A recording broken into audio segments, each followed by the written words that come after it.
Aínda que o galego non se defende só co uso nas aulas ou na literatura, sempre o tivo moi claro o noso convidado de hoxe. Traballador polo idioma e a cultura dende sempre. Moveu os marcos para que o galego estivese presente dende as liñas do Castromil ata a administración ou na etiquetaxe dos alimentos que consumimos. E acaba de recoller a Inadiña o Premio da Cultura Galega de Lingua como dinamizador da cultura e das lingua galega. Xosé González Martínez está connosco. Hola, Xosé. Hola, moi boa tarde. Como estás?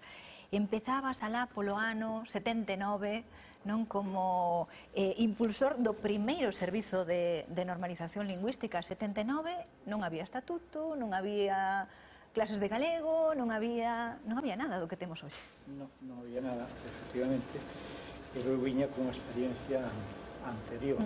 Creo que temos un problema co micrófono. Pode entrar un compañeiro para porque caeu un micrófono, non? Imos recolocalo nun momentiño e de contado podemos seguir para que todo o mundo poida escoitar. Xa estamos, imos alá. Sí, decía que o ano 79 marca un antes e un despois, porque eu teño dúas partes na miña vida diferenciadas. Ata os 70 eu tuve unha actividade política na clandestinidade, na que me forxei, fun capaz de comprender cal era o problema que tiña a lingua galega, e logo xa a partir de maio do 79, cando ingreso na función pública local en Redondela.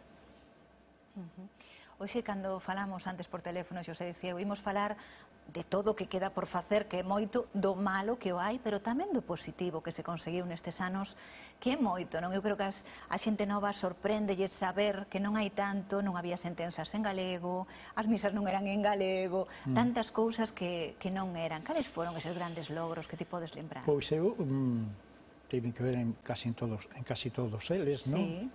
Apuntabas tío das misas en galego, pois eu fui un dos que axudou a liturxia en galego alá polo ano despois do Concilio Vaticano, ano 66, non? 64, 65, sí.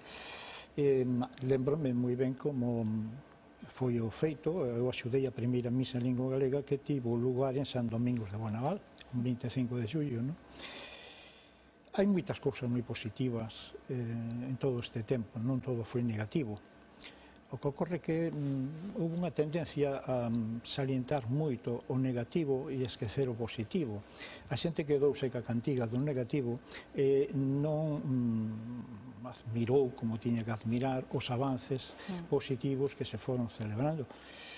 Este ano celebramos o 35 aniversario da primeira sentenza ditada en lingua galega, e iso ocorreu tamén tendo como protagonistas a un magistrado, Claudio Movilla, e eu que o empurrei un pouco dende atrás para que se editara a sentenza. No caso, ademais, que era o Concello de Redondela era parte, non? Eu o que lle pedía era que elixira varias sentenzas que estaban pendentes de resolución da Audiencia Territorial entón de Redondela, e que escollera unha na que o Concello perdese o preito. Tiña que gañalo o veciño, non? E así foi. Pero a partir de entón, pois hoxe podemos dicir que hai 30 xuíces e xuízas que ditan decote sentenzas en lingua galega, non? Claro, que ainda podía haber máis, pero xa non é un feito tan... haber máis, pero, por exemplo, próximamente imos celebrar en Lugo un acto que vai ser moi importante, porque a Asesoría Xurídica de Deputación Provincial leva o 98% das actividades xurídicas dos concellos da provincia. Agás, Ribadeo e Monforte, que teñen asesoría xurídica, o demais é da asesoría xurídica. Bueno, pois xa o fan en galego os da asesoría xurídica, pero agora imos conseguir que ao pé de cada recurso, de cada escrito dirixido aos xulgados, se faga constar un artigo da Lei de Normalización Lingüística que diga a teor do artigo tal e cual, que solicítase do xuíz que dite resolución en lingua galega. Claro, iso vai ser un cambio cualitativo moi grande. Xosé, temos en riba da mesa, por exemplo, os cemiterios, non? Unha campaña para que sexan as lápidas en galego, documentos da Policía Científica para que os fagan en galego, Corpo Nacional de Policía para que eles tamén se expresen en galego, bueno, pois barreras, o clúster, non, de naval, os viños, que a etiquetaxe sexa en galego.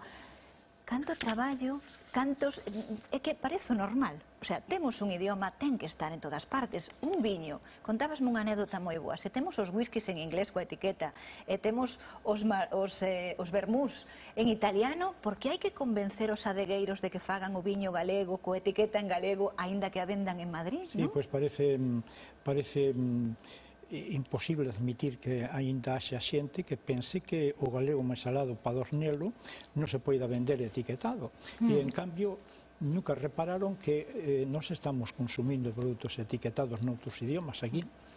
Claro. E que é un contrasentido, pero somos un país no que aínda hai moito medo, moito temor a todo, absolutamente a todo.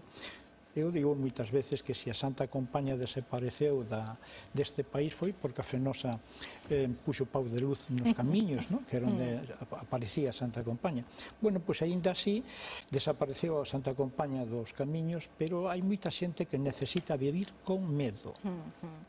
Xosé, temos un informe recente da Real Academia contándonos que os rapaces falan pouco galego, moi pouco nas casas e fora das escolas. Temos outro anterior no que contamos nesta mesa, cando chegan ao instituto perden unha parte deles o galego, cando chegan á universidade perde o galego. Por qué? Que estamos facendo mal? Pois eu creo que moitas cousas se están facendo mal, non? Primeiro que se restrinxiu a revalorización da lingua galega ao ámbito literario. Creo que temos moi bons escritores, sempre estivemos, teremos, e iso está moi ben. Pero a galeguización dun país hai que facela dende moitísimos ámbitos. E aí é onde necesitamos moitos protagonistas. Calquera pode ser protagonista da defensa do uso da lingua galega. Pero para iso tamén fai falta moita pedagogía social da que carecemos. Salientamos moito aspecto negativo, pero non aportamos solucións. E aquí hai moitas posibilidades, dende a negociación colectiva en galego, dende a utilización da lingua galega en moitos aspectos da vida e a morte. Hai que pensar que en Galicia morren todos os anos 30.000 persoas e resulta que un vai a un cemiterio e atopa de cada 1.000 lápidas unha só en galego. Este país é de galego falantes. Por que? Alonso Montero falaba de facer as beiras e facer o amor en galego. Exacto, sí, claro. Ligar en galego. Por eso os protagonistas da galeguización poden ser todos os galegos e galegas. Non poden delegar. Teñen que ser protagonistas eles da galeguización, porque hai moitas cousas. Por que non se galeguizan as escrituras públicas, os testamentos? Aí hai un libro que che acabo de entregar, onde máis de 300 persoas fan a súa manda testamentaria. Na Idade Media era a tradición fazer mandas testamentarias, onde o que testaba dicíalle aos herdeiros o que tiñan que facer co patrimonio que recibían. Hoxe, pois, o que morren non deixa escrito nada, non? Claro, como vai haber un herdeiro que respete o legado dos seus pais, dos seus maiores, se o maior non fixo fincapé na súa defensa? Pois eu creo que hai que ver a maneira de poñer sobre a mesa hoxe moitísimas alternativas para a normalización da lingua galega. E aí está o que ti decías, que estamos a facer mal? Pois que non hai alternativas, non hai pedagogía social. Neste país sobran moitos ritos e necesitamos máis pedagogía. Cada un de nós podemos facer algo como nos estás demostrando, non? Con todo o que vemos. Xosé, moitas grazas por estar aquí, que sempre as dou, pero ademais quero darlle as grazas en grande por tanto traballo e tantos anos pola nosa lingua. Moitísimas grazas. Pois moitas grazas a vos.